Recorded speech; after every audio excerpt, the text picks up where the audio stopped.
Hello, everybody. Welcome to episode number 79 of the Bases and Brews podcast. I am Ben. That is Brandon. This is our weekly podcast where we talk baseball and beer, as well as many other sports and sometimes other drinks. How are you doing this week, man?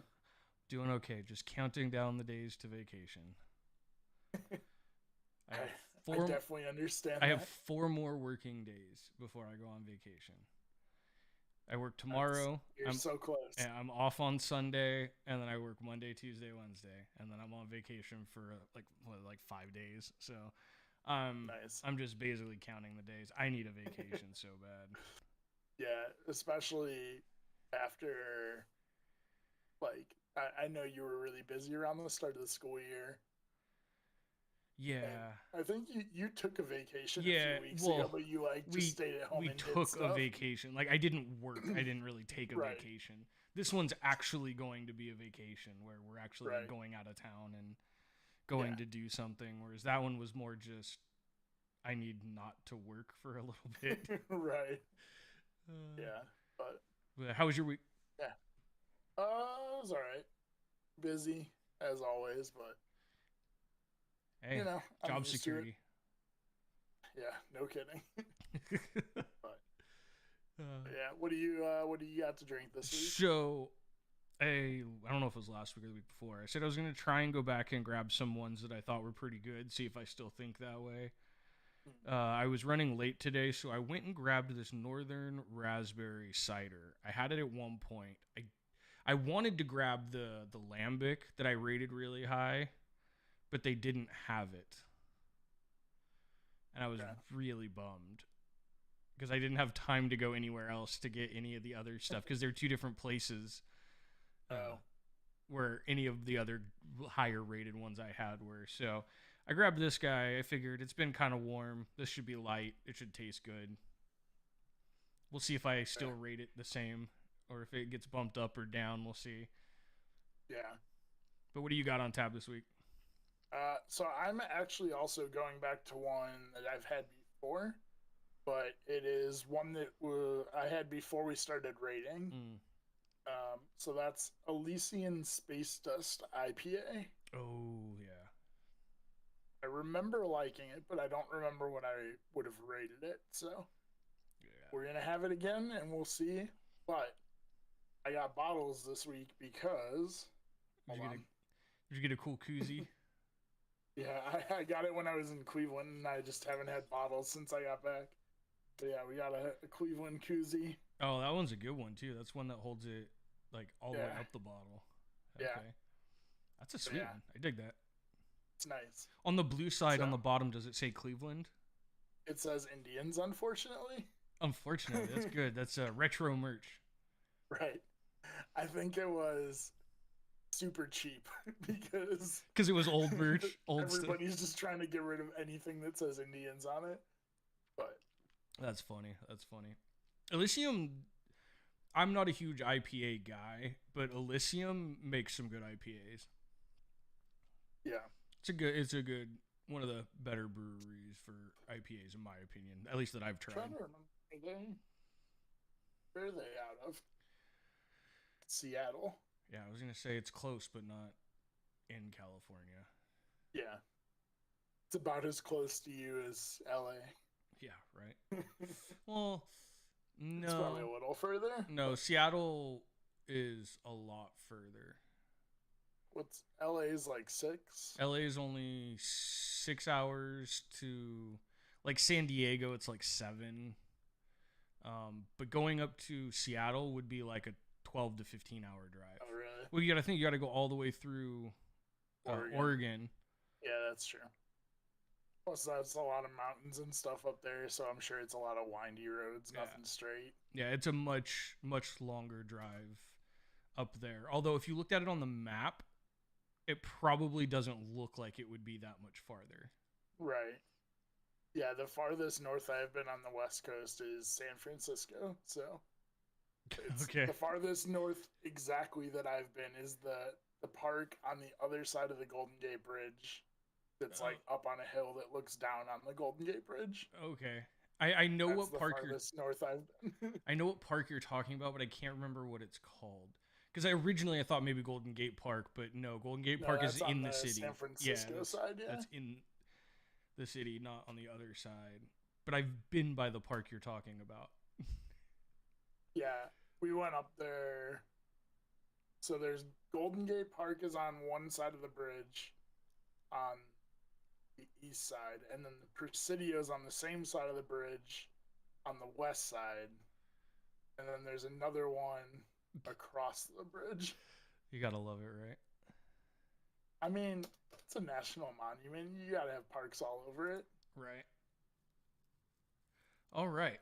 Let's get into it San today. Francisco Bay Park. Oh, Bay Park. Okay.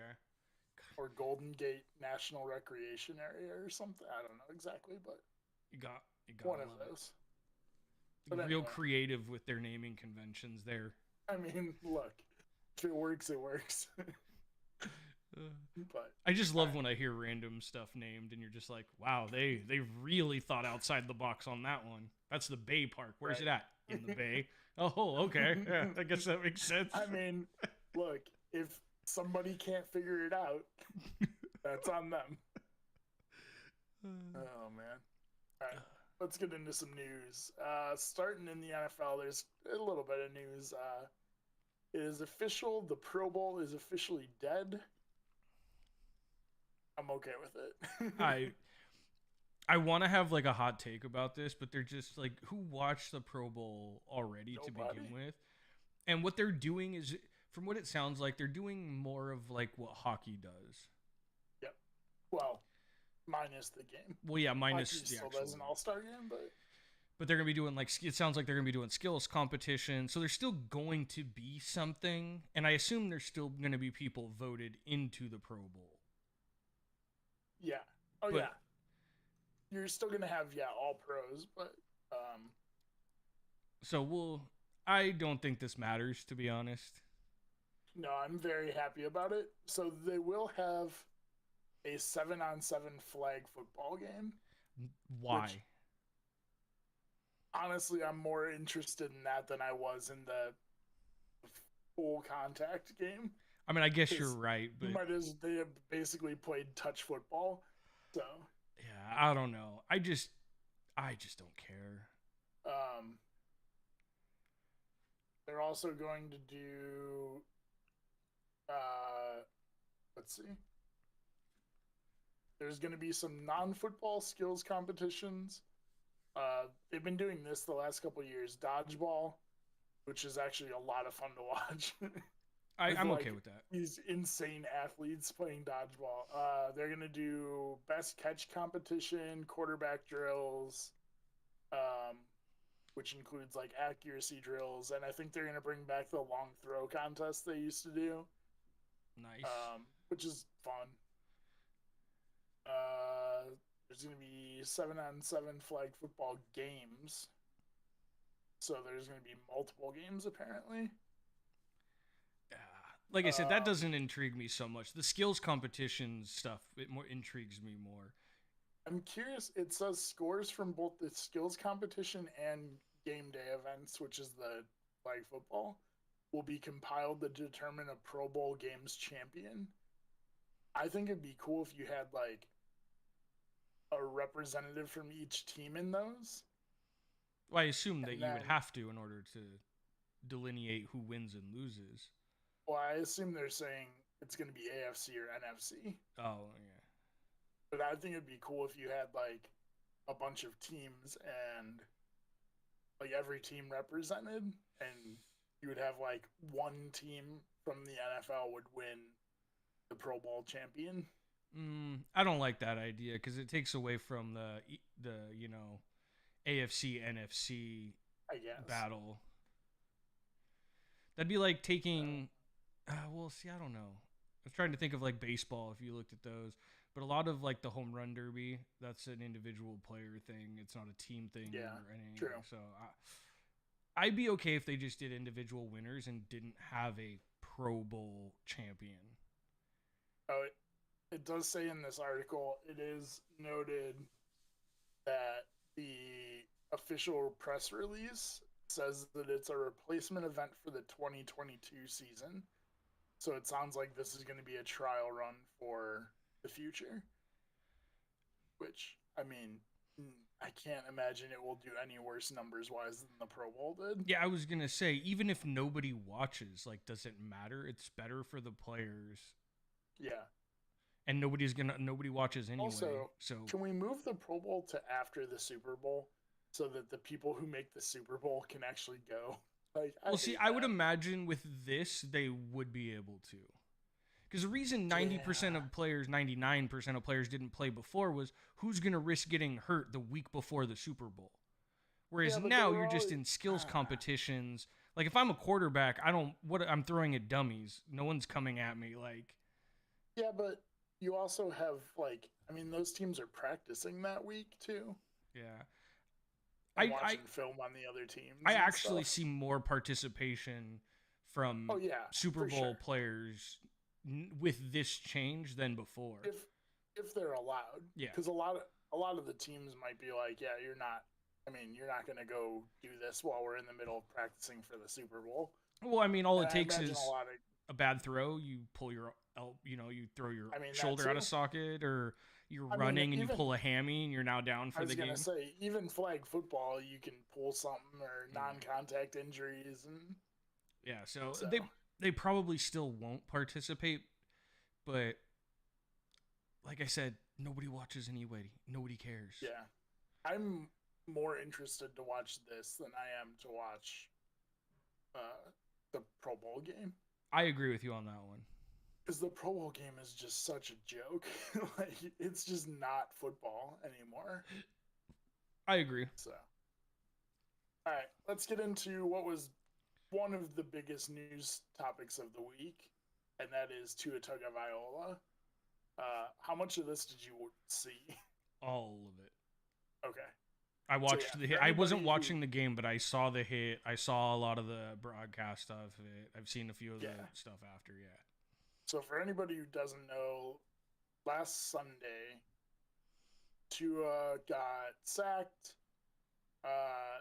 kind of hit his head on the ground, stood up and like shook his head, took like 3 or 4 steps, and then like fell down to a knee, and then got pulled out, and then he came back in the second half, somehow passed concussion protocol, which they're definitely going to be investigating. They said he passed, but yeah. Yeah.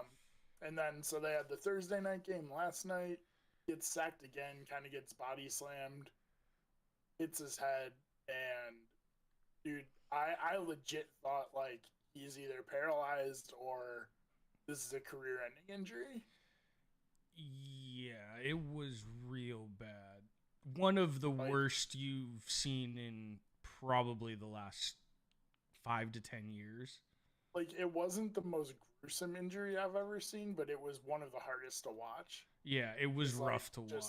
His arms locked up and like his fingers like contorted in weird way. Like, he just lost all control of his like nerves. And what I find interesting is the 2 hits he took, the one last week and then the one yesterday, were almost identical hits. They were. He got wrapped up and then just got kind of brought down. It wasn't like, it's just the way he fell. He fell straight back. And anybody who's ever fallen backwards knows it's almost impossible to stop your head from kind of just slamming back. Yeah, because if you fall forward, you can brace yourself. Yeah. If you go back, there's not really any way to. Yeah, because if you look at the hit he took last night, it wasn't like a vicious hit. No. Like, he honestly didn't even look like he got taken down that hard. The one last week looked way worse. As far as like force coming down. Not like the after effect, but like if you're watching the actual play and watching him go to the ground, last week's looked worse than what happened yesterday. It did look like he hit his head harder last week. You're right on that. Which that's what leads me to believe that the Dolphins are going to get in trouble, and I think they probably should. Because I think he was fucked last week. They tried to play it off as a back thing. I have a bad back. I broke my back when I was 16. Same. I have never in my life had my back make me go weak in the knees. Not while I'm just like walking and just like, like I've had my back lock up where I can't move, but I've never had it just like make my knees super like wobbly where I can't stand. Okay, so I also broke my back in high school, and I actually did collapse from it. Like, I was weightlifting. I had, I don't know, like 300 pounds on my back, and I leaned a little, and it cracked two of my vertebrae. And I put the weight down, and then I went to stand up, and my knees got wobbly, and I fell over. So I actually. See, that's weird. That's interesting because I've never had that happen to me, and I've never seen anybody I know that has had like a back injury that has gotten weak at the knees. It is very. It has to be, the right thing where it presses on your spinal cord, because that's, what can cause vertigo. But yeah, it is one of those things where, like, I honestly didn't think about it until you just said that, and then I was like, actually, yeah, that's interesting. I still don't think that's. I still think he got a concussion last week, but yeah, it's a bad look right now. Yeah, I mean, I have also had multiple concussions, and I know that the symptoms do not always present the same, which is why, like, you could potentially have a concussion and pass a concussion test. I got a concussion as a freshman in high school when I was playing, and I got popped so hard that I went back to the bench. Plays were over. Everything was cool. I couldn't see. Yeah. But like I went back, nobody even knew. Cuz like I got hit, I got up, whatever, but instead of seeing people, I now just saw colored blobs. Yeah. And that was scary. I couldn't imagine how I would feel if I was like trying to walk off the field and like my knees got weak and I like went down to one knee because I couldn't walk. That would terrify me. So my worst concussion was at a concert, and yeah, I know. So I was near the front. Somebody jumped off the stage, and I actually caught him, and like sent him back, crowd surfing. And as I was handing the person back, somebody else jumped in the same spot. So I wasn't looking, and he landed right on my head, and it like bent my neck sideways, and like it was a festival, and it was the last day we were gonna leave, but we were there for another like 4 hours, and then like a 3-hour drive home, and I don't remember any of it. Yeah, I only remember. And same thing, like I was on the ground immediately. Like my friends say they helped me up and like took me to the back, and I'm like, I don't remember any of it. Yeah, the only reason I remember it is because of how scared I was. Yeah. I didn't say anything, but I couldn't tell you what happened. I couldn't tell you the play. I couldn't tell you what happened after. All I remember is seeing blobs and going back to the bench and not playing for the rest of the game. Because it was like late in the game anyway, and I wasn't a starter. So I was a quarterback, and I was like 5'4" in high school. Like I wasn't playing much. Yeah. But it just, I am surprised that Miami let him play last night. Yes. I don't care if he didn't have a concussion or not. With what happened last week, I'd be like, bro, take a week off. We got a good start going. Rest up. We'll get you back in next week. Winner, whatever. Like, I agree with that, especially being a Thursday night game. Yeah. Where you only had 3 days between games. If you would have rested him tonight, he'd have 2 full weeks off. Like, yeah. I don't. Man, and I get it. And they might not have technically done anything wrong. If you pass the concussion test, according to the doctor, then, I mean, as the team, what are you supposed to do? Like, no, you're supposed to save the player from themselves. I get that, but like if he passes the concussion test and he says he's good to go, and in practice he's looking fine. You have to be smarter than that. I'm sorry. As a head coach at running a team with young adults, in some instances, you have to be smarter than that. You have to be Yeah. willing to take one on the chin and lose a game to protect your young players. Because this could end his career. They don't know yet. He can, from my understanding, he has full movement in his extremities, so he's not paralyzed. Well, Thank God. So he got on the flight with the team last night and flew back to Miami. He has been tweeting today that he's like, he feels okay. He's a little dizzy. He has a concussion. No. Like, confirmed by the hospital, he's got a concussion. So, like, he feels okay, but, like, obviously he's probably not going to play this or the next game. He can't play if he hits concussion protocols, which he has. It's 1 week minimum, I think, mandatory. Well, yeah, but they played on Thursday. And yeah, but I think it's literally like 1 games. You're not, like, you have to wait a week. I'm not sure what the protocol with all the new anymore, CTE protocols, I'm pretty sure that's how that works. I could be wrong, though. Either way, either way, I don't think he'll play next week because after the fiasco the Dolphins have been having this week, I can't imagine they would try to rush him back to play. It's tough because their coach is a rookie coach who's very young, relative. I think he's only like 36. Yeah, that sounds right. So it's hard to get on him too much. Like you said, like if he's looking good, everything's fine. Doctors say he's didn't have a concussion and he just got shaken up, whatever. Like I could understand, but I guarantee you, Bill Belichick, Andy Reid, any of these guys that have been coaching for a decade or more would not have played him on Thursday. Yeah. I guarantee. Again, I think that if they had a full week, then I don't think people would be as up in arms about him playing.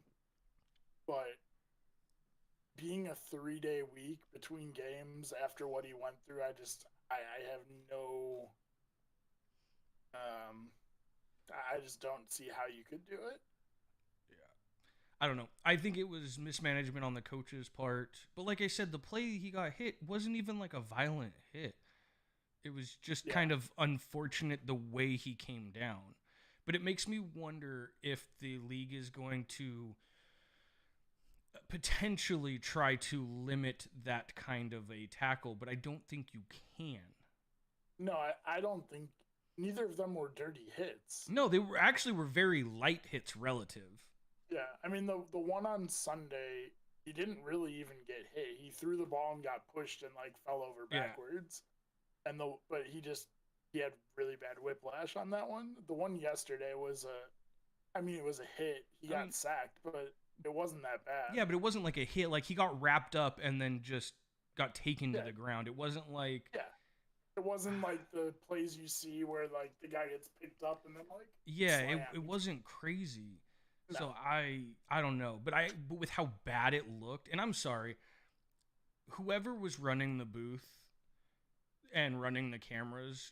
Oh my God, they showed the replay so many times. They deserve to be fired.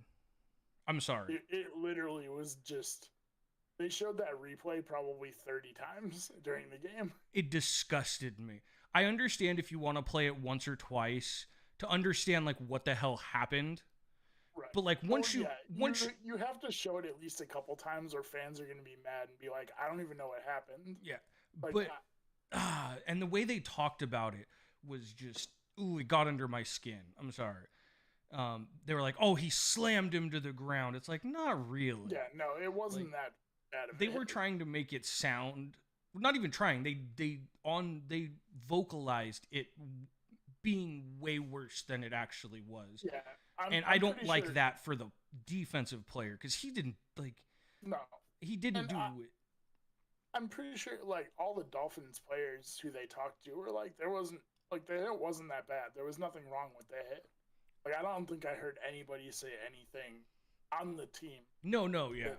Was like, they were mad about the hit. Like it was a hit. It happened.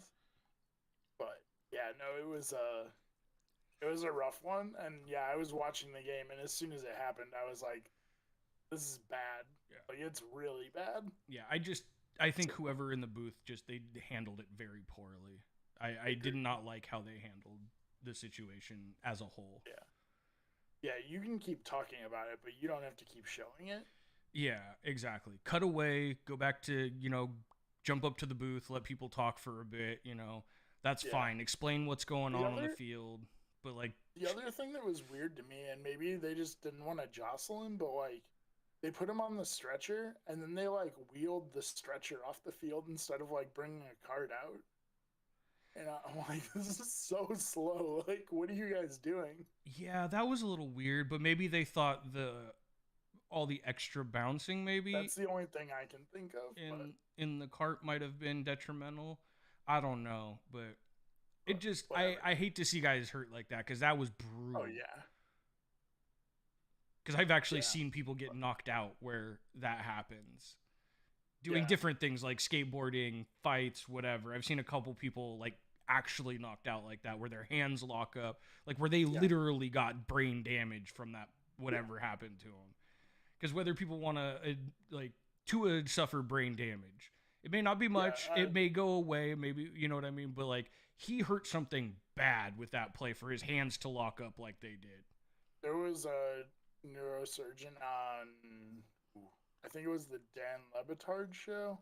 I just saw a clip, but the guy was basically like, you that only happens when you suffer severe brain trauma. Like it's not like a normal concussion. Like that's like a serious brain Yeah. trauma.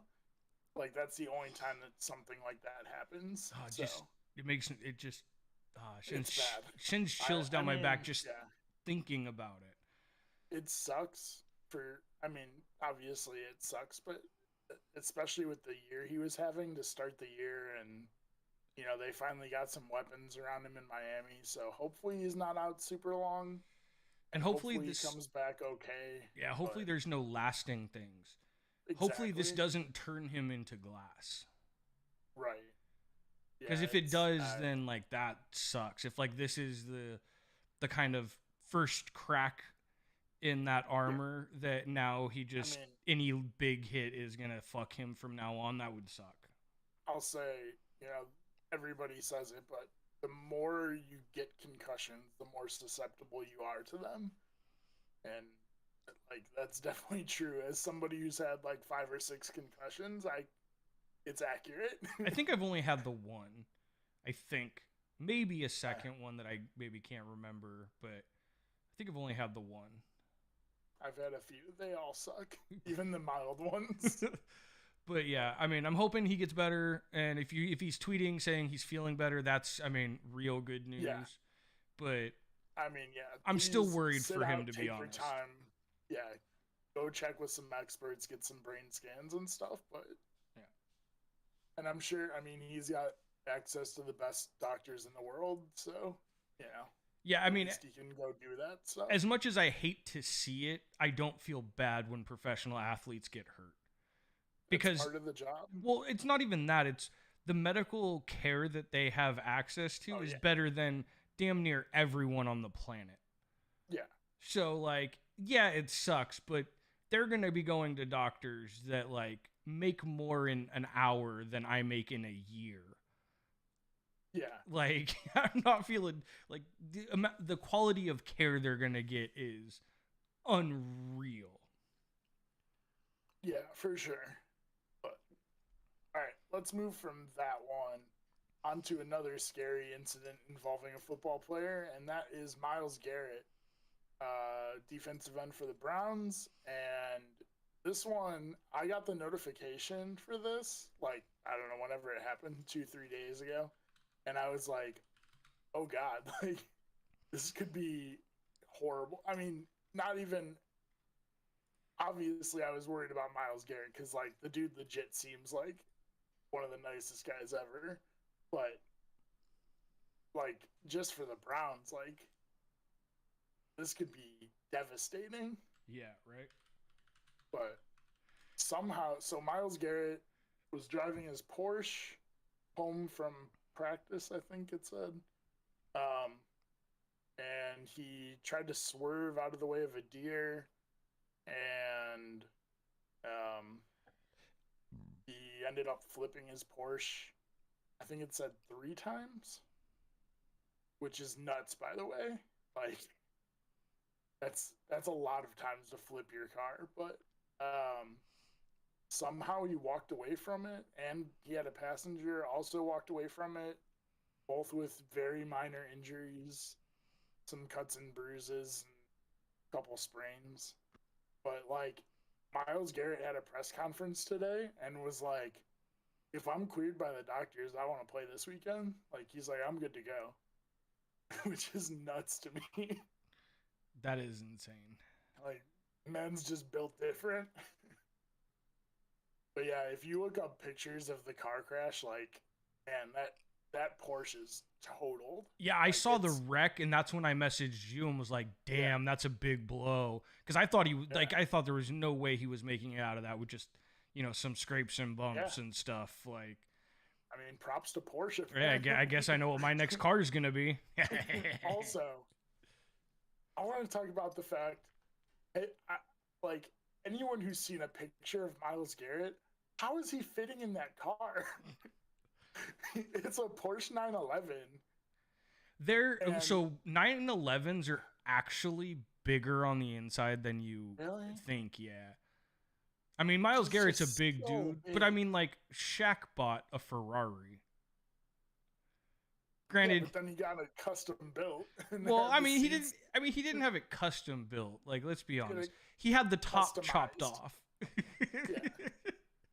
And he had the seats pushed back and bigger pedals. I mean, maybe that's what Myles Garrett's got. Maybe he's got a full custom. He's got the money. I mean, facts.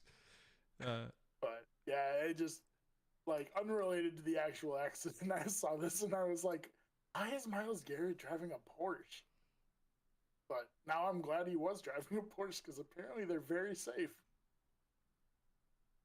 But yeah, I saw the pictures of that wreck and I'm like, I don't know how he walked away from that. Yeah. At all, let alone with basically no injuries.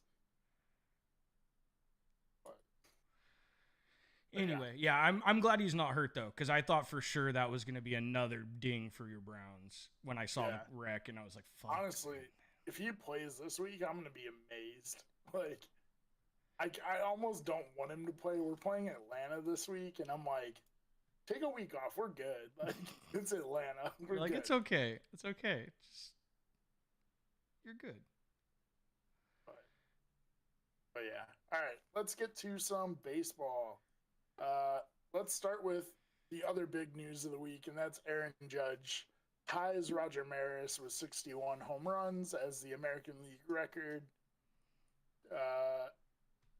I'm assuming you've seen the video of this. Of when he hit it? Yeah. Yeah. And the fan who, like, almost caught it? He should have caught it. It hit his glove. Like, no joke, that fan. So I think it was it Barry Bonds? I just heard this story for the first time. Or it was Mark McGwire. It was Mark McGwire's 70th home run. Dude was offered a whole bunch of stuff, like merch and tickets and stuff. And he was like, I think I'll hold on to it. No. He wanted an autograph, or he wanted to meet him or something. He wanted to meet Mark McGwire. Yeah, and they told him no, and he said, okay. Mark McGwire said no. And he's like, all right, then I guess I'll hold on to the ball. And I guess he sold the ball like a week later for $3 million. Yeah, which, like, holy shit. I would have, if I caught Aaron Judge, the next one is going to be important for Aaron Judge. 61 is important, but breaking the AL record and the Yankee record is what's going to be important. If you catch that ball, get your money. Get out. Run away from that stadium. I would literally catch the ball, go get it authenticated, and leave. Like, I wouldn't even stay in the stadium. I'd get it authenticated, and then I would literally bounce. I'd get the fuck out of there. Yeah. it's like, yeah, you're right. 61 is not going to sell for 3 million, but 61 might sell for A couple 100,000. yeah, yeah, 300,000-400,000. And I'm sorry, I'm not rich. I'm honestly borderline middle class, borderline. If Yeah. even that, I probably am not even classifying Right. that. For a couple $100,000, I would probably trade that ball back for some dope ass swag. Give me season tickets, do something like that. I probably would for that. Now for millions, I don't know if you could give me enough stuff to make it worth giving that ball back. Like, right. You could give me season tickets for life. I don't know if that's worth it. Like, in the millions, that's life altering money. See, and that doesn't even work for me because I'm like, I don't want season tickets to anyone that I can go to. Like, right? Like, I would want season tickets to Cleveland, and like, I don't live in Cleveland, so like, I don't want any other season tickets. Yeah, I mean, I guess that's assuming a Yankees fan would be one that would catch it. That's the other thing is, yeah, you hit that in Toronto. Like, all the people who almost caught it were Toronto fans, yeah. So like, at that point, sell the shit out of that. So they saved themselves a whole bunch of money by that person missing the ball and it falling into the bullpens. Right. Because he gets that ball back for free now. Yep. Yeah, it was caught by the pitching coach too, not even a player. So like the pitching coach immediately threw it into the infield. Yeah, I saw that and was like, oh, yeah, man, it's so close. So close to cashing in. The only way that ball would hold weight, like money-wise, is if he doesn't get 62. Yeah. Because it's kind of like Tom Brady's last pass. That ball that he threw for the last touchdown means something as long as he didn't come back and throw another touchdown, which he did. I think it'd still be worth something. But yeah, you're not talking about anything near where the McGuire one sold for. Yeah. Well, I mean, to be fair, though, too, the McGuire one was one that set the all-time record at the time. True. It's more significant than just setting a league record. Yeah, that's fair. But also Yankees history, and people will pay that's true. A lot of money for Yankees history. Rich collectors for the Yankees will definitely pay for shit like that. There are a whole lot of Yankees collectors. Yeah. So this is cool. I think he for sure gets it, but I'm loving the treatment he's getting right now. Yeah. He's been struggling to hit because he's getting the Barry Bonds light treatment. Barry Bonds light. Before he hit that home run, the Blue Jays had walked him like 5 straight times, I think. Over 2 games, they had walked him 5 straight at bats. And what's crazy is he's only been intentionally walked 18 times this year. I actually heard that stat because I was watching the Cleveland game. Oh, excuse me. Yeah, I was watching the Cleveland game, and they intentionally walked Jose Ramirez, and they were looking at the intentional walk numbers, and they were like, Jose Ramirez has been intentionally walked like 6 more times than Aaron Judge. Yeah. I'm like, Jose Ramirez is good, but he's not doing what Aaron Judge is doing. Well, and it makes me laugh because all the Yankees fans are bitching about how much he's getting walked. It's like, bro. That's what happens to every hitter who's about to make history. So right now, he's only total between his normal walks and his intentional walks. Has only walked 138 times. Okay. I'm going to put this in perspective. Barry Bonds at his height, the peak of his powers, was intentionally walked 120 times. And then walked 232 times. Wait, one season? In one season. In 2004, Barry Bonds was intentionally walked 120 times. Yeah, that's almost more intentional walks than Aaron Judge just has walks this year. Yeah. Yeah, I mean, Aaron Judge isn't even leading the majors in walks, so. No, but I just find it funny me. when people are like complaining about how much he's getting walked, Yeah, and it's like, yeah, welcome to the big boys club. Like I this know. happens. You keep doing this, you're gonna get intentionally walked exponentially Right. more. The only difference is Yeah. I like Aaron Judge. I think he's one of the premier hitters right now. I don't think he will ever be feared as much as someone like Barry Bonds. No. But that's No, who I people don't are now think so. trying to put him in the categories with because of the home runs. Well, yeah. I mean, as you know, This is why I was telling you that's what MLB happens when you Twitter, get up there. since he got to 61, has literally been brain rot and making me want to shoot myself in the face. Oh, it's ridiculous. People talking about all these, if he gets to 62, he's the new home run king. No, he's not. As far as I'm concerned, and as far as MLB records are concerned, 62 is not more than 73. Sorry. Well, he cheated. His records still stand. Depends on the place you look. Well, no, It's funny. his No, records are know, his I'm records.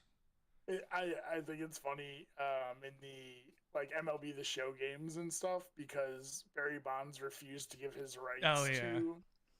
It has 73, but it just doesn't have a name there. Yeah.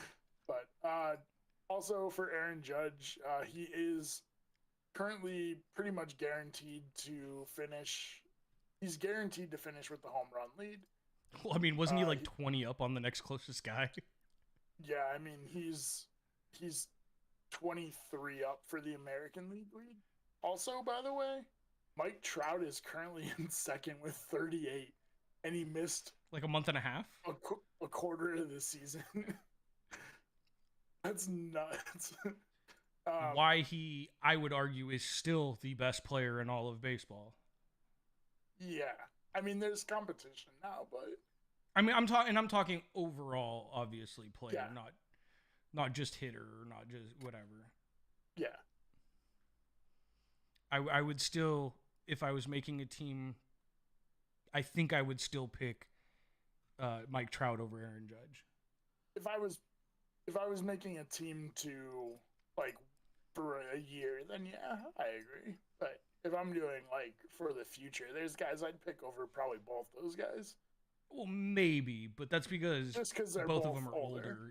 Yeah, not it's old. not nothing to do with their stats or how good I think they are. I just, if you're going for a long haul team, you're gonna go for younger guys. But so he's gonna win the home runs. He's currently 8 up in RBIs over Jose Ramirez, so he's probably got that. And he's currently 1 point back in batting average behind Luis Ariz, who I feel like he might have been shut down, but I could be wrong. That's tough.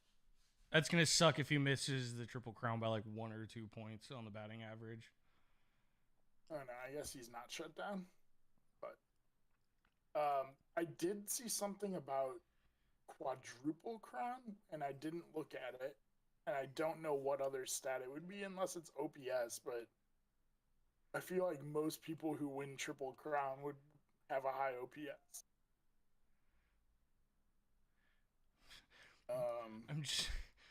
I'm just looking back and forth at like stats from Barry Bonds to Aaron Judge, just because that's been the common comparison, and it's comical that they could even put Aaron Judge in the same stratosphere as Barry Bonds, other than how many home runs he hit in 1 year.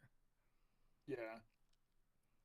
Like Barry Bonds has been intentionally walked in his career. Granted, it was like 3 times Aaron Judge's career at this point, because Aaron Judge has only been in the league for 7 years. Yeah, Bonds played for like 22. But just Barry Bonds' intentional walks intentional walks is more than Aaron Judge's total walks. Yeah. Like stats like that are insanity. And I actually didn't know that Barry Bonds holds the all-time walk record and all-time intentional walk record. Sounds right. Barry Bonds was walked 2,558 times in his career. That That tracks. that to me is insane. In 12,600 plate appearances. That means what? So two. That means like 15% of his at bats, maybe a little over 15% of his at bats, were walks. Probably, Yeah. would it be closer to 20? No, because 12 is, yeah, it's closer to like 15. But that that's a lot. Yeah. Then again, people Okay. don't watch the ball like they used to. You don't see people walk as much as they used to back in the Okay. day. So I had it wrong. Ooh. It is not the quadruple crown, it's the quadruple triple crown. So basically, he would lead the league in 12 offensive stat categories, which would be, and I have them all here: Okay. home runs, RBIs, batting average, so the triple crown, Okay. runs, on base percentage, slugging percentage, OPS, walks, extra base hits, total bases. What's WRC plus? WRC plus. Trying to I remember. don't know what that one is. And then WAR would be 12. I'll look up WRC plus. But basically, he leads 11 of those 12, and the only one he's not leading is the batting average. Damn. Which is, he's 1 point behind. That would be insane. Weighted runs created. That's so, a new stat. I mean, yeah, of course, but it is, I don't know. This is a lot.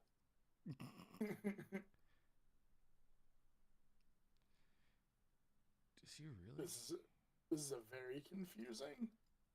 Yeah, I'm not gonna go through this right now, but weighted runs created. It's basically something along the lines of how many runs you're responsible for, including RBIs, runs scored, plus your plate appearances, is how you determine like how many runs you're responsible for on average.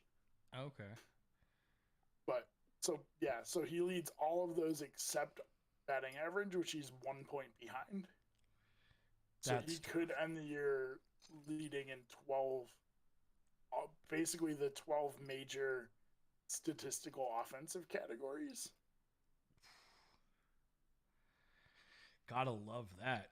When you talk about betting on yourself, I don't think there will ever be a better example of someone betting on themselves and succeeding than Aaron Judge this season. Any sport. This has got to be one of the best seasons of a like prove it season that I think I've ever seen. Yeah. Oh yeah. Like he's having an insane year. You know what's funny is I literally just saw this today. Is somebody said that Lamar Jackson is doing the same thing because he turned down the Baltimore Ravens contract before the season, and I'm like, he's not. They're 2-1, and he's like, he's playing okay. No, come on. Like I'm not a Lamar Jackson guy. I don't really like Lamar Jackson personally. I think he's more of a runner than a passer, but like this year so far, he has been insane. I think he's got like 8 touchdowns already in 3 games. 10, I think 8 or 10, something like that. He's ran for a couple. Like he's had 2 5-touchdown games between running and passing. He's only thrown for 4 touchdowns. Was it? Wait, no. Hold on. No. He's at least thrown for 8. I'm reading it wrong. Okay. He's oh man. It doesn't break down passing versus rushing. It just has touchdowns. Oh. So he has 10. He has 2 picks. He's only got a 63% completion percentage, which is his second lowest of his career. He's throwing for like 200 and almost exactly 250 yards a game. I'm telling you, he's having a good year so far. He was one of the guys that was front runners for the MVP. You know who else is, and who I kind of said I was thinking was going to be good this year? And that's my boy in Philly. Jalen Hurts is looking great. Dude, I told you. Philly is looking great. I was like, man, I have faith in him making that jump, and so far he's making that jump. I'm feeling Jalen Hurts right now. Yeah, no, Jalen Hurts is looking great. Philly is looking great. But, yeah. You know who else is looking great? That's a huge surprise. Jacksonville. It's weird. It's amazing what you do when you get rid of an overrated college coach. I mean, not wrong. Well, hold on. Yeah, I said it. Yeah, I said it. Hold on. Yeah, I said it. He was overrated in college? I said it. Urban Meyer is overrated. National championships at every school he went to. Overrated. That's just a ridiculous statement. But yeah, this year is weird because you got the Dolphins are on top of the AFC East. The Browns are on top of the AFC North. Jaguars are on top of the AFC South. The Eagles are on top of the NFC West. The Vikings are on top of the NFC North.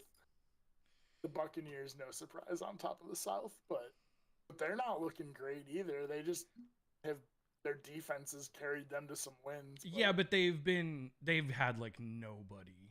Oh yeah, their receiving core is just decimated. Yeah, once they get guys back, I think they're gonna be just fine. They just have to wait it out for the next, I think, like 2 weeks before guys get healthy again, and like he'll have Mike Evans. Like I don't think they lose that game last week if they have Mike Evans. Also, we talked about the AFC West being a powerhouse. They're not looking great right now. The Raiders are 0-3. The Chargers are 1-2. The other teams are 2-1. Nobody went undefeated for their first 3 games. The Raiders right now are my biggest surprise, but I'm still not worried. Yeah. Because Devontae Adams is still Devontae Adams, and I think Derek Carr is good, but I think they just... Derek Carr's looking real bad. Yeah, I think he's better than he looked. They just haven't... Nothing for them seems like it's clicked. And I don't know what it's going to take for it to click, but... It better happen fast. It's got... They can't go like 0-5. If they go like 0-5, it's over. Their season's done. I mean, okay, Derek Carr's thrown for 850 yards, but they've been behind all 3 games, so like yards don't matter to me. Yeah, yards is kind of a hard thing to gauge because you get guys with massive yards, but they keep losing games. It doesn't matter. Only 60% completion, 6 touchdowns, 4 picks. He's not looking great. I mean, it's tough though because you take 1 pick away, and if you're at like 6 touchdowns and 3 picks, that's not bad. It's still not great. But you're just losing.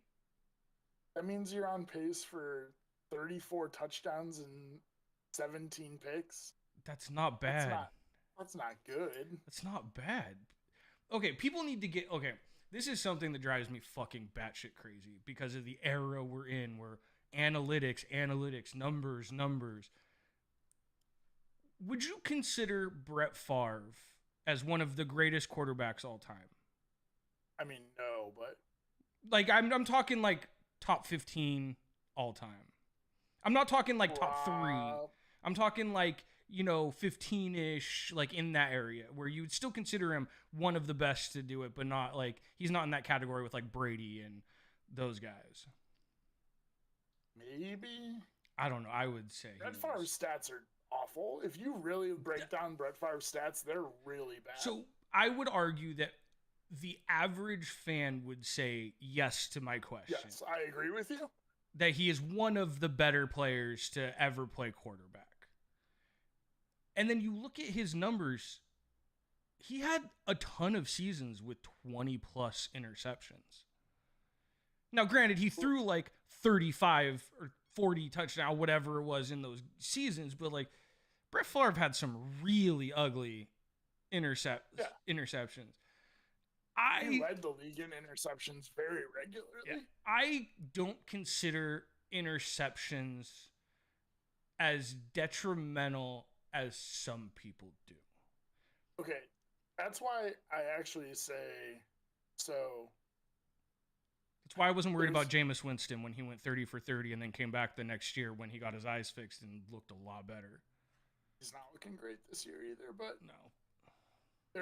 I don't know where to look for this stat, but I do know they keep it because I've seen it on games, and that's like turnovers by a quarterback that turn into points. And I feel like that's a better stat than just straight interceptions. Yeah, because I don't know. To me, it's just if you're trying to make the crazy play, you're inevitably like you're purposefully putting it into window where you have maybe a 10 to 15% chance of success. Yeah. So like an interception in some cases is almost inevitable unless you're perfect. Right. So like I'm like I don't know if I'm going to kill a guy for trying to fit it into a window that tight, especially if the guy has the ability to do it more often than not. And if you're putting up 30 plus touchdowns to only like 15 interceptions, that means you're succeeding a hell of a lot more than you're failing, in my opinion. Yeah, but I also feel like if you're not an elite quarterback in today's football, then you have to be a game manager and not turn that ball over because your offense isn't going to put up 30 points a game. But the only way to be elite is to make those throws. And when you make those, well, but that's my point though, is you have to try them. So like, I'm not going to kill a guy for trying. Now, if he keeps making the same mistake and the same interception over and over again, then yeah, skewer the guy. But like, I'm not going to necessarily just outright kill a guy for a lot of interceptions. Okay. I agree with you if they're a younger quarterback. But we're talking about Derek Carr, who's been in the league for 9 years. We know what Derek Carr is, and he's not an elite quarterback. He doesn't need to be making those throws. I don't know. I wouldn't consider Derek Carr an elite quarterback. I'm not going to go that far. But I do think he is a good quarterback. Fair. So, I don't know. I think they'll figure it out. But they're my kind of biggest, like, fuck, man, so far of the football season. Yeah, I would throw them there. I mean, honestly, I'd throw the Dolphins there. No, I didn't. I thought the Dolphins would be significantly better. I didn't think they'd be 3-1, and really, they were only 3-1 because Tua got hurt. Because they almost won that game with Teddy Bridgewater at quarterback. So yeah, and can we just like take a moment to appreciate my guy Teddy Bridgewater? I think Teddy Bridgewater is one of the most slept on Like, I really think he got screwed. I think he should have been a starter. I think he got screwed by Kirk Cousins. I think he got hurt in Minnesota and never got a fair shot after that. I don't know about that. I would put him in Kirk.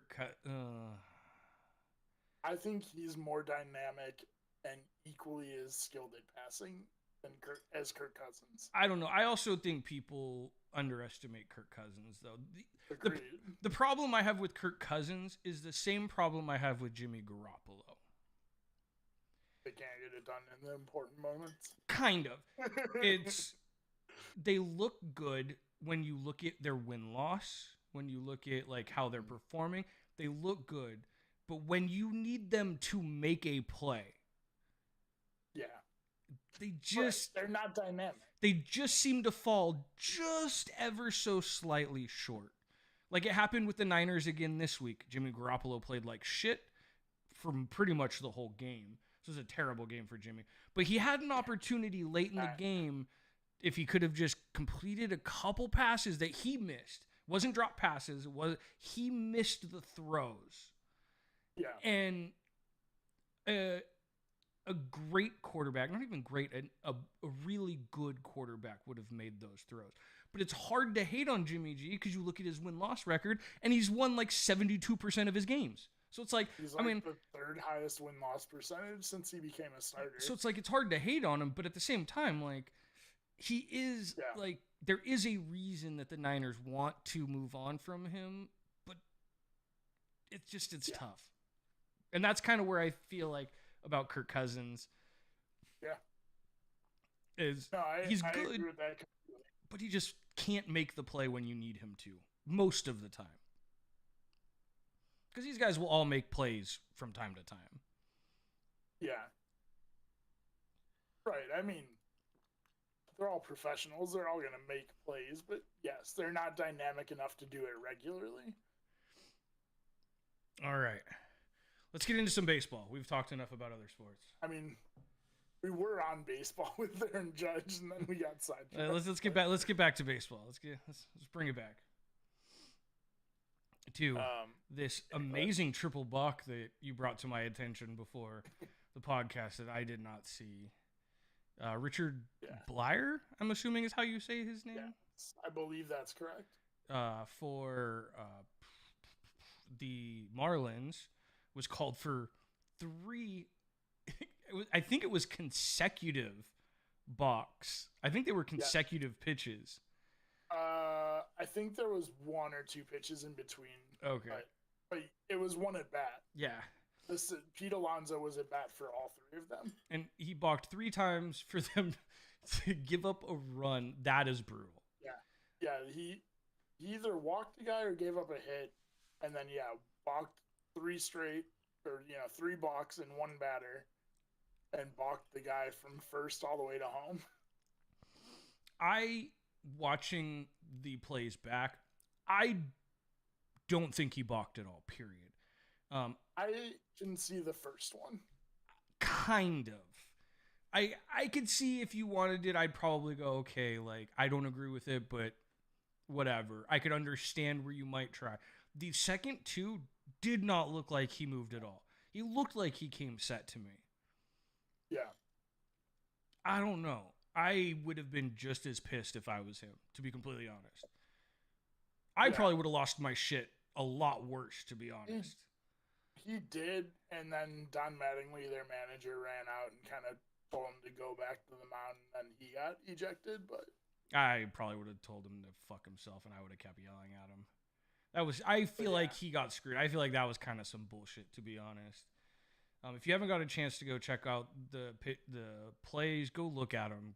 Judge for yourself. But in my opinion, maybe, and I stress maybe you could give him the first one, but the second 2 were not balks, in my opinion. Yeah. There's the link in chat to an article that has all the balks shown, but the first one is arguable. The second 2, I just don't see, but yeah, it's crazy. I've never seen anything like that. I honestly feel like the first one, sure, whatever. He didn't really even argue the first one. Like, he was like, what? And then he, like, just went back to pitching. Like, he didn't really argue. But yeah, after that, I feel like the umpire was just kind of picking on him, proving a point. Yeah. And it's weird. And part of the reason why I don't think it's a balk is this was not only his 3rd balk, but this was his first, second, and 3rd balks of this guy's career. Right. He's had the same pitching motion his whole career, and these are the first times he's ever balked. Like, I don't know. It felt like maybe the umpire wanted to get some TV time. I'm sorry. I mean, yeah. We've talked about that before with guys like Angel Hernandez and Joe West. And there's been a few others, but yeah. I don't know this umpire. I forget his name. I said it earlier. No, but he's got a face that you could punch, so. Which I probably would have wanted to do if I was that pitcher. But I did see it earlier, but I don't know. I lost it. Oh, John Tumpain. never heard of him before. So, I mean, that's good for an umpire. You don't want to be heard of, but Well, yeah, you don't want to be heard of, but now everyone's going to hear about you. yeah, and not for a good reason. But No. I it's a little weird. I'm curious to hear what some of the pro players have ex-pro players have to say about this. this happened a couple of days ago, so maybe it's something we'll talk about next week if we can find any anybody, That's talked any about it. umpire reports or any former players who've talked about it. But Yeah, it I seemed didn't see weird anything. But because I'd be curious what they think because as someone who played but obviously nowhere close to that level, I would not call them box. But maybe there's something that I'm missing in the clips that I saw that right, they see and I'm like, okay, well, that could change my mind, but I don't and think those were box.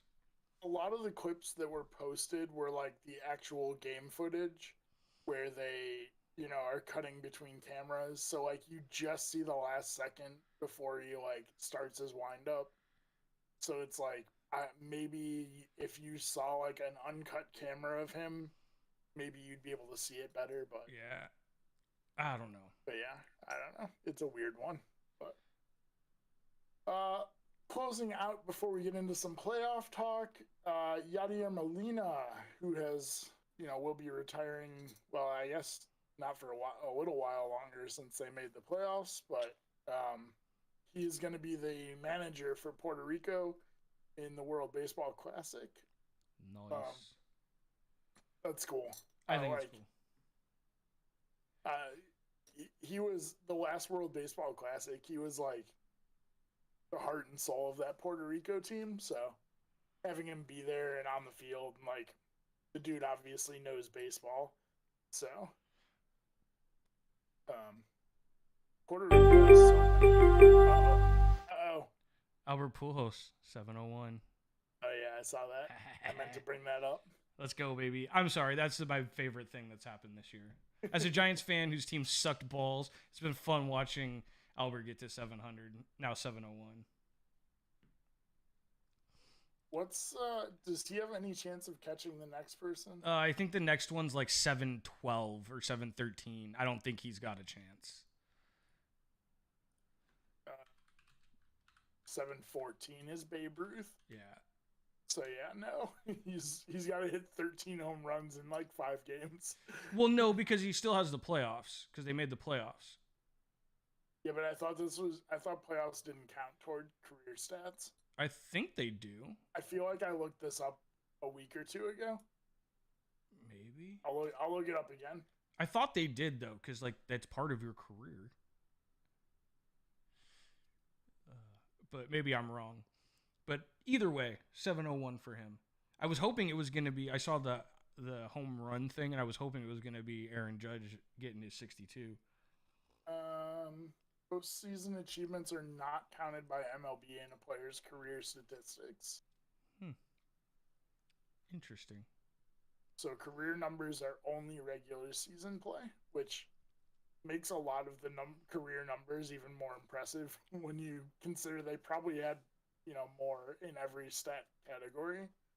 Yeah, especially good players that played on good teams that were in the playoffs every year. Yeah. But, like imagine Mariano Rivera's numbers if they counted all of his playoffs. I mean, he doesn't need any more numbers, let's be real. I know, but you're talking like he's at demigod level right now. That would like put him full-fledged god level. Yeah. Okay. Let's get to the playoffs, where we are pretty much set as far as who's going to be in. Not quite as set on seeding. There's a few open spots here, but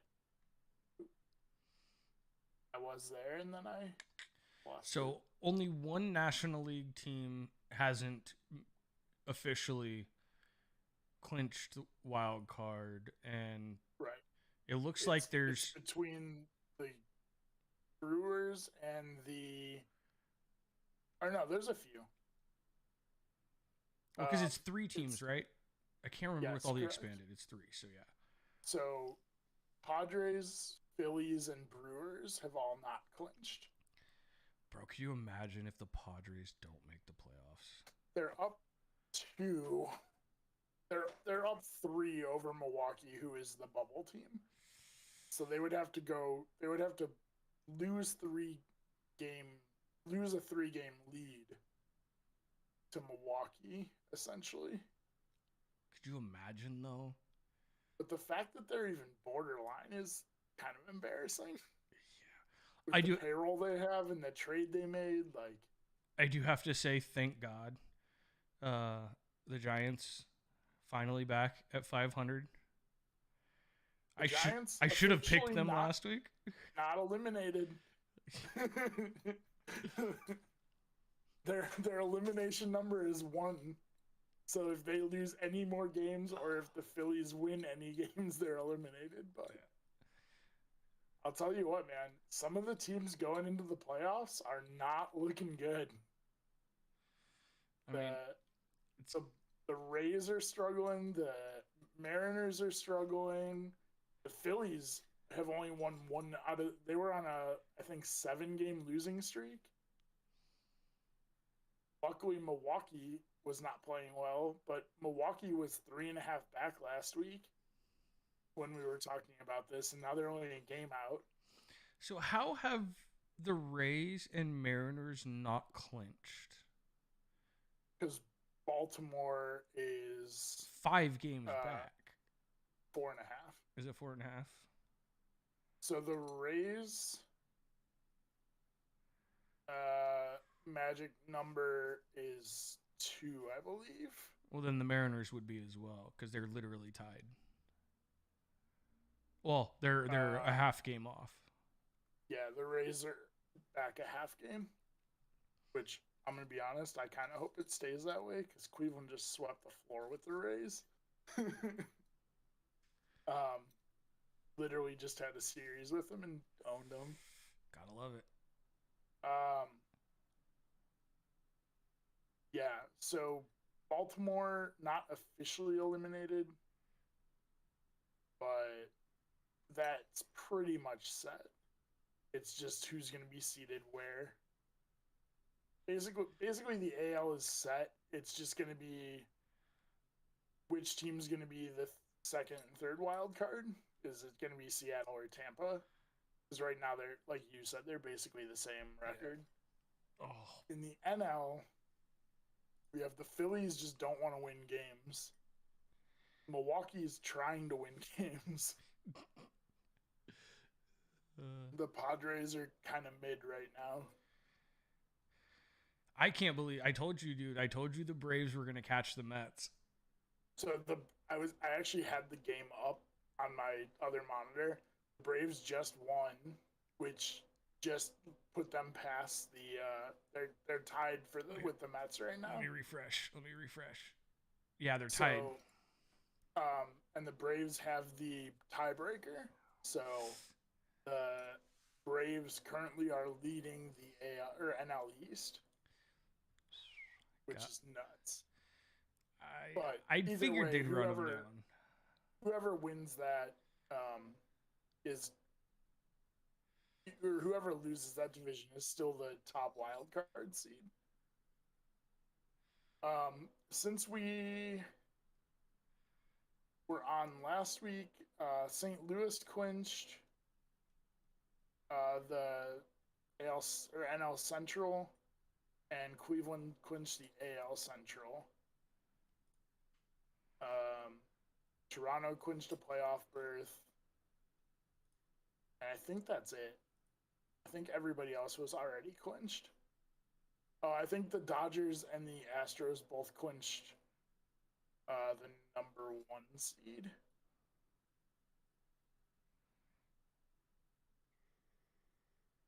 But that doesn't really matter because the top 2 seeds get byes. So it'll be the Yankees and the Astros, and then it'll be the Dodgers and whoever wins the division between Atlanta and the Mets. So. Ooh. I just looked at some records this week. It's a little spicy. For versus. This is spicy this week. Yeah. Uh, yeah. I think But the yeah. I think So the Braves take the Mets. I think they win that division. I think the Braves have all the momentum. They just started a series against the Mets tonight, and they won the first game to tie it. Um, so yeah, I think they have all the momentum going into. I don't know who they play though. The Marlins are their last series. The Braves, Yeah. and then the Mets have. The Mets have the Nationals. Ooh. Oh. Both have nobody, so it's really going to be who wins this series against Yeah. between them. They got good schedules to end it out, that's for sure. Yeah. Dude, you want to know what's crazy? So Cleveland tonight uh, just started their final series of the year because we have a 6-game series against the Royals. What? Yeah. Is it makeup games? No. Well, in a way, it's makeup games because of the delay to the start of the season. So we were supposed to play the Royals to start the year, and because we were finishing the year with the Royals, they just put those games at the end of these games. So we have a 6-game series all in Cleveland against the Royals to end the year. Wow. Yeah. It's really weird because like we're gonna go through the entire rotation in one series plus a guy.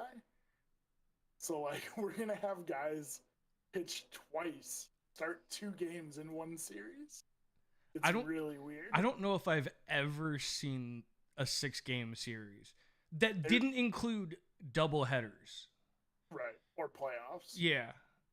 They were talking about it on the game tonight. Cleveland hasn't played a 6-game series since 1963. And Kansas City hasn't since like I think it was 1974 or 73.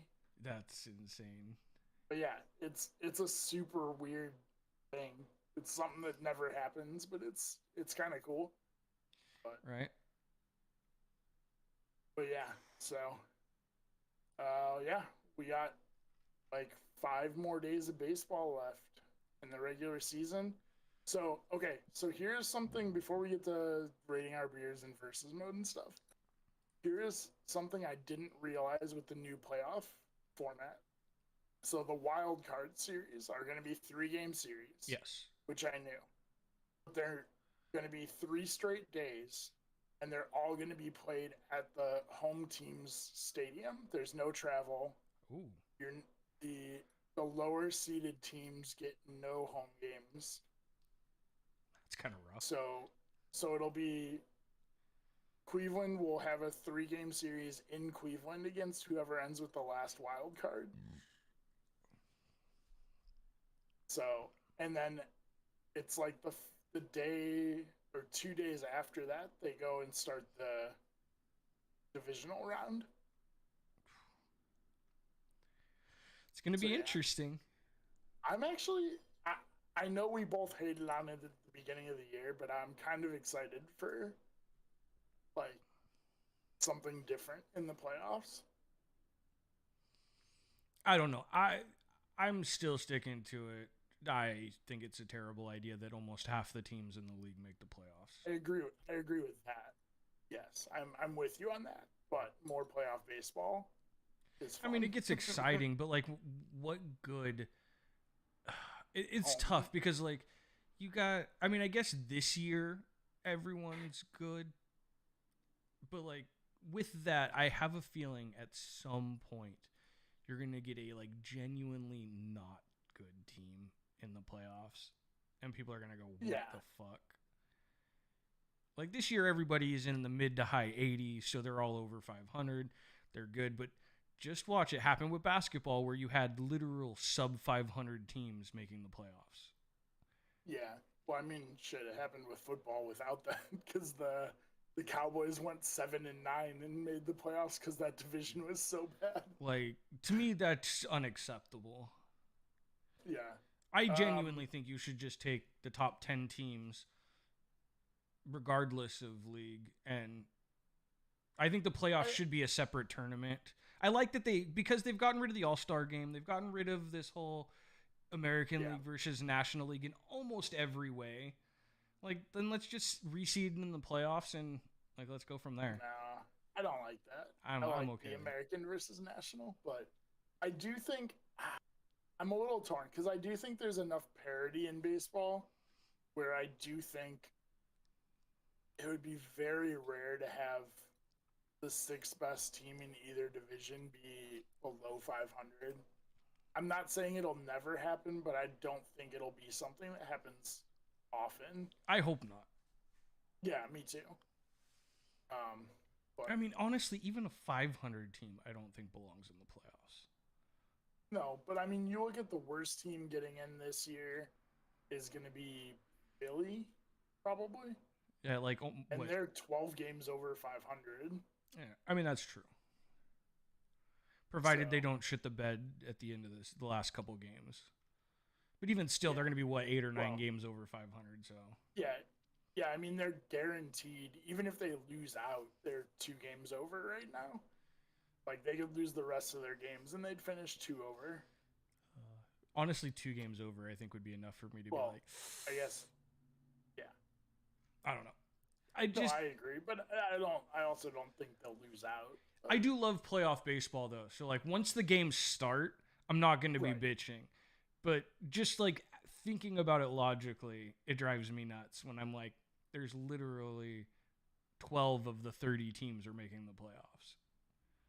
No, I definitely understand that, and I don't disagree with you, but yeah. All right. All right.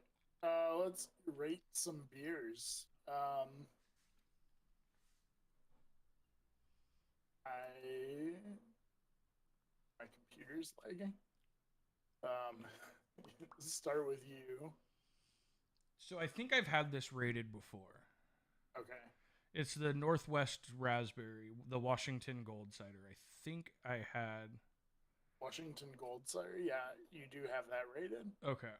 I'm gonna see if I get close. I'm gonna put it mid 70s. We're gonna go 74.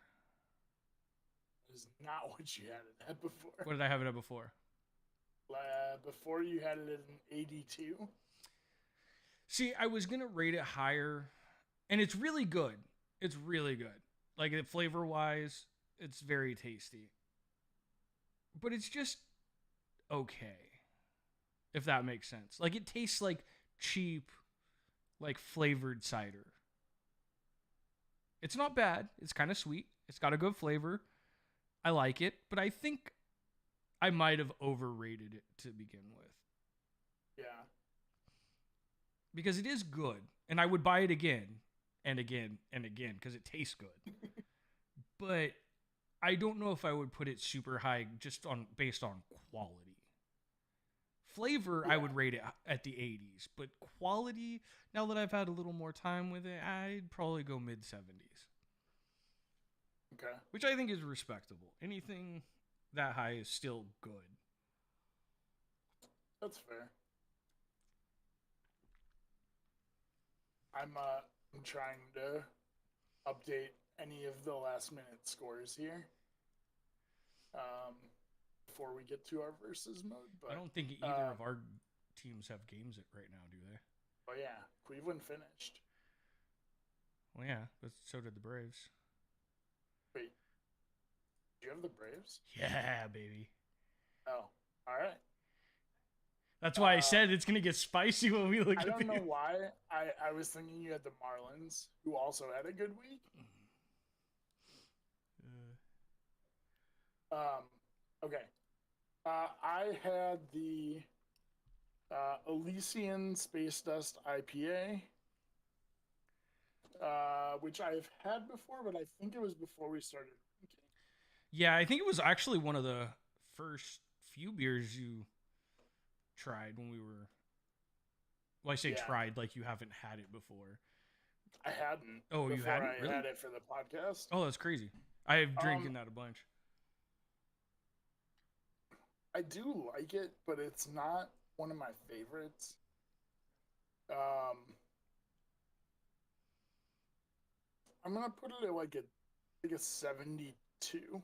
Ooh, I was close. I was thinking you were gonna go maybe high 60s, like a 68, 69.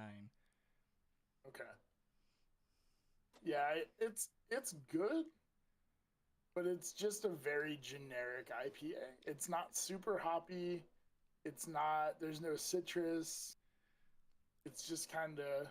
That's kind of how I feel about this. Like it's good, but it's just got a good flavor. There's nothing special about it. Yeah. But the flavor on it is just really good. Like you could get in trouble drinking bottles of this Right. because you wouldn't know. Like if you just poured me a glass of this and didn't tell me it was alcoholic, I probably wouldn't know. Fair. Okay, let me ask you this. Do you want me to change your original rating to your new rating?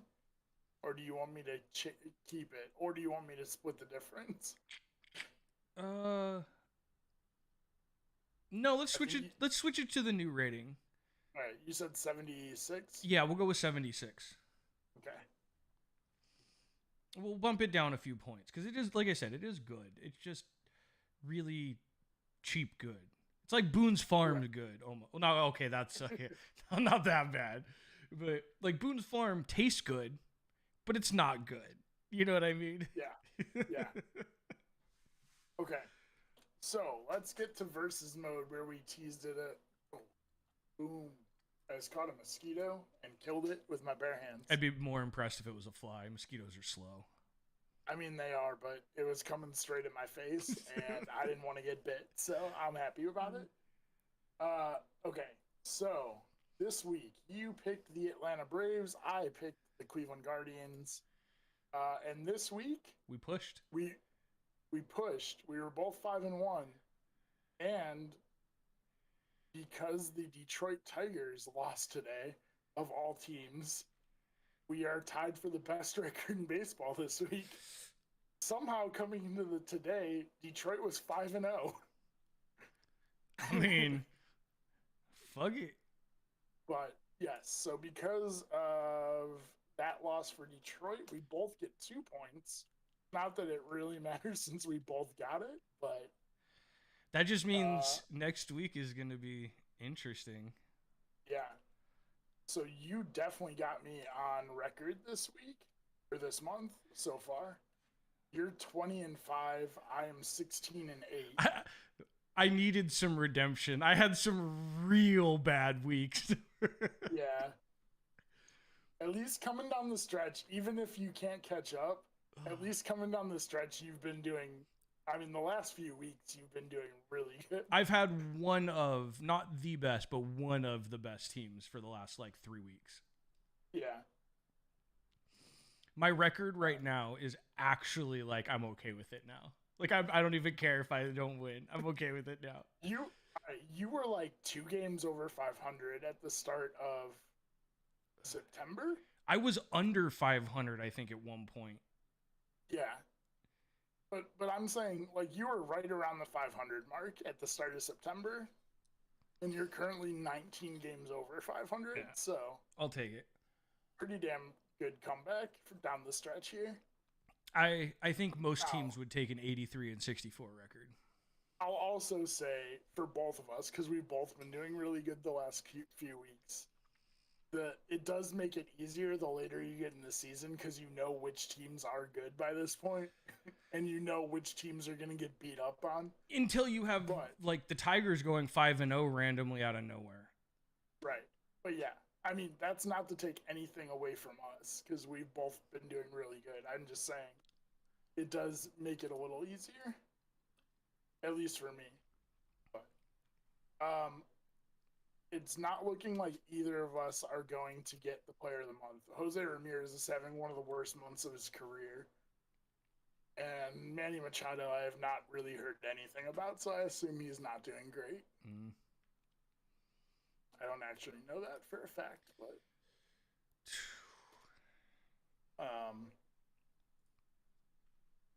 but yeah. So I don't remember who picked first last week. I did. I think you did. Okay. Let's see. Who needs a really good week? I'm gonna say. Let's see. All right. So. I think I have to. Oof, definitely not picking them. um.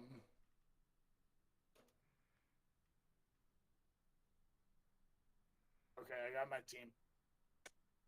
I am picking a team that needs to have a really good week, or they're going to be struggling. Well, they're not going to be struggling to get in the playoffs, but they're going to be a much lower seed. And that is the Seattle Mariners. Ooh. They are playing. They're going to finish up a series against the A's. They got 2 against the A's, and then 4 against the Tigers to close out the year. That's a risky pick with how hot the Tigers are apparently right now. Yeah, but I can't imagine the Tigers doing that 2 weeks in a row. Bro, imagine the Tigers. I'd be so Tigers mad. play spoiler right here. All right, I'm torn between 2 teams. Okay. In 2 different divisions. Okay. That both have incredibly easy schedules to end.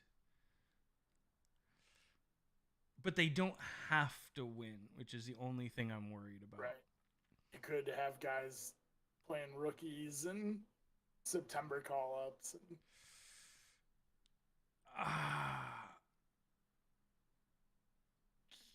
I think I'm going to do it because I think it's going to be fun for me. God. And you know who I'm picking already. I'll do it. And I'm going with Cleveland. That's not actually who I thought you were going to pick. I was going to pick the Dodgers, but I don't know. I'm okay. We'll see. There's one. I'm not going to lie to you. I thought you were going to pick the A's. I don't know. I actually might win this last month. I'm not going to throw that hard. I threw last month. I sold last month because I knew I was going to lose at the end. This one, I have a chance to win. And your Guardians are hot, and they're playing a really bad team. This is the 3rd straight week they've been the best team in baseball. The other team I was thinking about, though, was the Dodgers. Yeah. The Dodgers have a 6-game set with the Rockies. Which is funny because we were just talking about how that's not common. They did that to the Dodgers, too. I think it's because of the lockout to start the year that's happening. But I was going to go for the Dodgers originally, but the Dodgers have been up and down, and they're already at 108 wins. They're not really fighting for anything at this point. I will say this. Cleveland's a good choice. If I was able to pick them, I would have picked them again. Because they don't have a lot of September call-ups because we've started so many rookies this year. Because they were August call-ups and July call-ups. All of our farm system is already playing and going to be on our playoff roster. So, and they're on a roll. Yeah. I figure if they go 5-1, I'm okay with that. 4-2, I'm probably okay with 2. Yeah. I'm really hoping for like a 5-1. That way I can get to almost 90 wins and keep it under 65. I think that'd be solid. Yeah. For my yearly record. Because I can't catch you yearly. You've already won this year. Yeah, mathematically, I'm eliminated. I have won the year. But I can win this month. And God damn it, I've been wearing this Dodgers hat for the last 2 months. I'll say this. So if you win the month, any episodes that we do after, for the playoffs and stuff, I'll wear the White Sox hat if you win. I won't just because it's the end of the year, I won't be like, well, we're done with versus mode, so. Well, I mean, we kind of are. That's what it's meant for. It goes to the end of the year. Yeah, I'm still going to accept the punishment for the month, but. Still got to get that trophy. Yeah, we got to figure that out. We'll talk about that at some point, but. I was trying while you were talking. I was trying to look up where Manny Machado is this month, and I can't even find him on the top of any stat category. So Yeah. He's So had I an don't okay think. year, but he hasn't had like standout months. There he is. All right. For the last month, he's batted 253, Oof, 15 RBIs, 4 home runs, that's not 5 cutting it. doubles. No. I mean, Jose Ramirez has been horrendous, so you don't have to worry about. Yeah. you're not in any risk of losing out on me getting player of the month. It's gonna come down to who wins this week. I just want to end strong. That's all I care about. Honestly, in hindsight, I really wish I would have picked Mike Trout because, goddamn, Mike Trout's just been on fire since he came back. See, I fucked myself. At the beginning of the year, I said I was going to pick Mike Trout until he won because I knew he was going to win at some point. And then, like, last month, I was like, okay, he's hurt. I'm not going to pick him anymore. And then, to be fair, I think I talked you out of that because I was like, he's still out. He's probably not going to come back for at least another week. And then he came back like 2 days later. And sabotage. I planned it from the beginning. All year I've been waiting for that moment. Although it would have been really funny if I had picked him and you won next week but didn't get the best team of the week. God. And then or even better because it's 3 points for the player of the month, right? If you had got the best team next week and been like, yeah, I won, and then I got fucking Mike Trout as player of the month. Jesus. Oh, apparently I was wrong when we were talking playoffs. Houston just clinched the #1 seed in the American League. Okay. They did not have it until just now, but I mean, I guess that makes sense because it's 6 games between them and the Yankees. Yeah, but yeah, officially locked up now. What's crazy to me is the Dodgers have a chance to get to 113 wins. Yeah, I did the math the other day. They cannot set the single season record anymore. Because it's 14, right? It's 114? Or is it 116? 116, yeah. 16. Was the Seattle 2001 team? Something like that. We've talked about it a few times. I can never remember the year, though. Yeah, but they I think, have already set their team record. I think 106, or was it 107 was their team record. Either way, they're setting a new franchise record for wins. Yeah. Which is nuts. Could you imagine having your team 106 one year and then like 110 the next year? Yeah, that's nuts. What's funny is that technically they won't have the best win percentage in their history because the COVID year they had a 717 win percentage. But they only had 43 wins. That's so funny. That's terrible, but it's funny. I need the Dodgers to make the playoffs. That's what I need. Really or not the Dodgers, the Padres. I want the Padres to not make the playoffs. See, I want the Padres to make the playoffs only because I'm going to be going down there literally next week. And it'd be fun if there was a game I could catch while we were down there. Just to watch, you mean? Or just to go to go to and go watch. Because I'll be in San Diego. Man, TwitchCon is in San Diego. They're going to be so expensive. Bro, my trip to TwitchCon is already dumb expensive for me in the life. Like, what's another $400 on there, right? Yeah. Because it's the Padres. It's not like the Dodgers. They're not pulling like $300 or $500 tickets. Not in the first round. Not this early. If the season ended today, they would be playing the Mets. Oh, they wouldn't even be in San Diego though. No, they'd be playing in New York. Damn, okay, they're not gonna. Yeah, no even if they make it, they won't be in San Diego. It's unfortunate. I guess we'll just have to go to a Rams game. I think we're gonna try and get Boss to go to an event, go to a game. That'd be dope. Because he lives down there and he's a huge sports guy. So yeah, I know he loves the Rams. Yeah.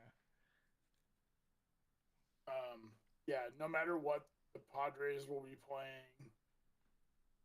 Well, I guess not no matter what, but most likely the Padres will be playing the winner or the loser of the Mets Braves. in the other team's home field. And then either Philly or Milwaukee will be playing in St. Louis. Oof.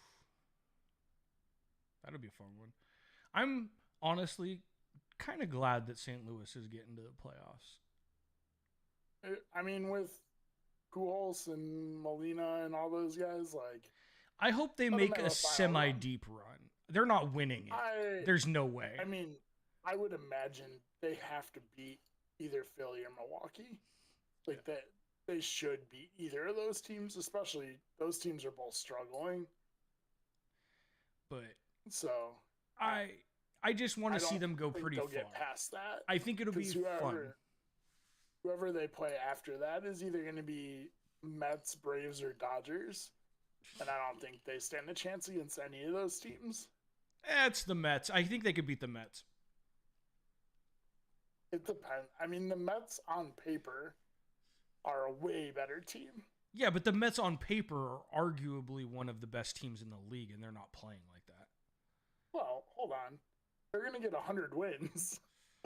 I mean, that's provided they can win the last couple, because the Braves might shut them out, so they'd have to win 2 of the 3 against the Nationals. Very doable, but I'm just saying the Nationals could play spoiler and not let them get there. I'm just saying, they only have to win 2 out of 5, and 3 of those are against the worst team in baseball. So, are the Nationals officially the worst? 54? Not officially for the season, but right now they are the worst team in baseball. The only team that could be worse than them for this season is the A's. The A's ain't doing it, buddy. They ain't getting there. Look, you gotta hold out for something, right? They never made your comeback. I mean, they're ending with the Angels. How hard could the end of the season be? Oh man. But yeah, A's are currently 2 games up on the Nationals for the worst record in baseball.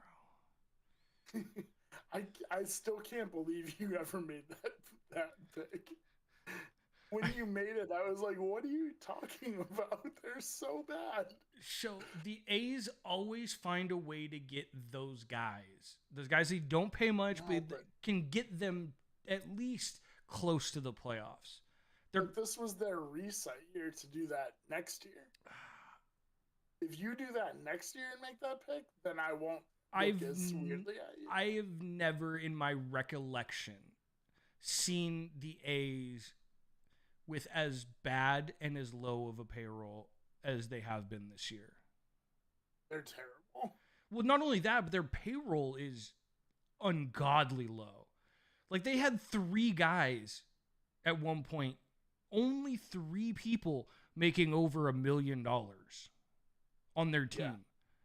And, like, the top guy was making, like, $3.5 million. It wasn't even, like, one big guy. You know what I mean? Yeah. I did not think they would shed so much this year. Yeah. Currently, the total payroll for, well, that's misleading. Their current payroll for what's on their roster is $14 million. There are a lot of players making more than $14 million. That's what I'm saying. Like, probably close to 30% of the league is making more than $14 million a year. Well, the crazy stat for the A's was like at the beginning of the year, their payroll I think was like $32 million, and that was the same payroll they had and it was the lowest in the league going into the year. But that was the exact same payroll they had like 20 years ago or 25 years ago when they were the highest payroll in baseball. Yeah. That killed me. And then they just sold everybody. The A's ownership just... I couldn't be an A's fan. The Orioles are the second lowest at $22 million, and they're just barely going to miss the playoffs. But then you have the Reds and the Pirates, who are both awful. The Rays are at 45. And then you got the Marlins and Cleveland. So, like, you got a few teams mixed in at the bottom that are doing pretty well, but yeah.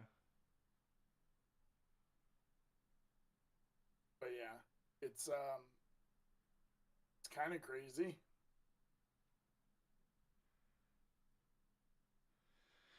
Oh, all right.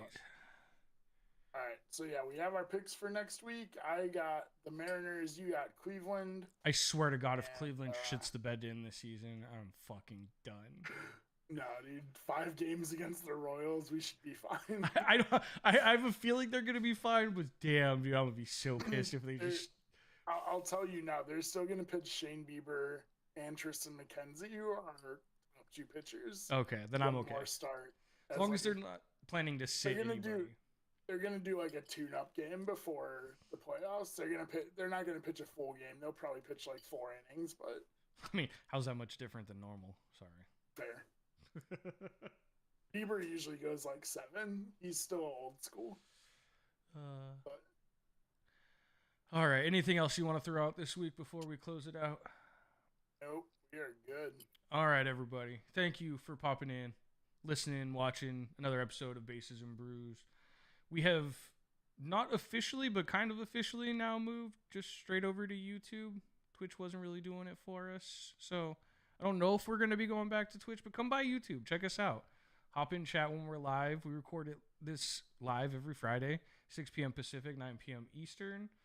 Go ahead, search up Bases and Brews, and hopefully like and subscribe and turn on the noties so that when we go live, you guys can check us out when we pop up. Now we can officially be the people who are like, subscribe, hit that bell. Yeah, right. so check it out. I'll have to come up with a catchy way to do it. You know who is amazing at those is a guy called Mr. Ballin.